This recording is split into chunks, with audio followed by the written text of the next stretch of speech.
பூ செய்கிறோன்னு சொல்லி பார்க்கலாம். இப்போது இந்த தண்டுங்கள்லாம் இதை பூண்டெல்லாம் உரிச்சிட்டு அந்த தண்டு நடுவில் இருக்குது இல்லைங்களா, அந்த இதையும் இது மகரந்த மாதிரி இருக்கும், இது நடுவில் இருக்கிறது மாதிரி இருக்கும், இது தண்டு. இது மாதிரி இது நிறைய எல்லாத்தையும் கலெக்ட் பண்ணி வச்சுட்டு இப்போ நம்ம இதில் ஃப்ளவர் எப்படி செய்யலான்னு பார்க்கலாம். இது மாதிரி ஃப்ளவர் செய்யலாம்.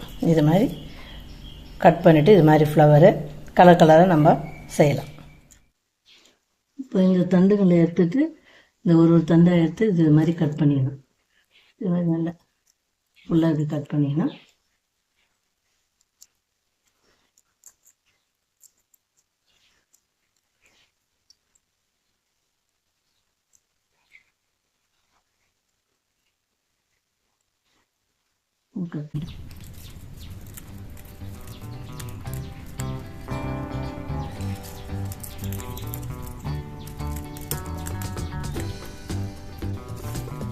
இந்த மாதிரி கட் பண்ணிவிட்டு இப்போ ஃப்ளவர்ஸ் எப்படி பண்ணலான்னு பார்க்கலாம்.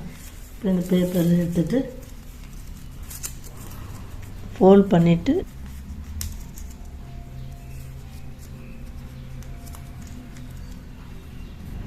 கட் பண்ணிக்கலாம்.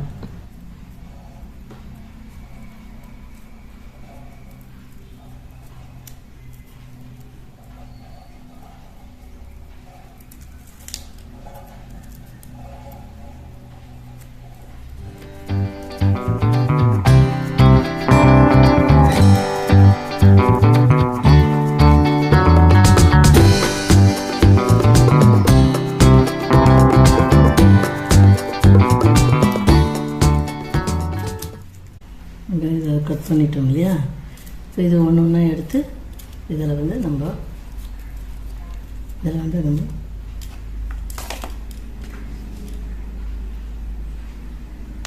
ஒட்டிக்கலாம். ஃபெவிகால் கொஞ்சம் கொஞ்சமாக வச்சு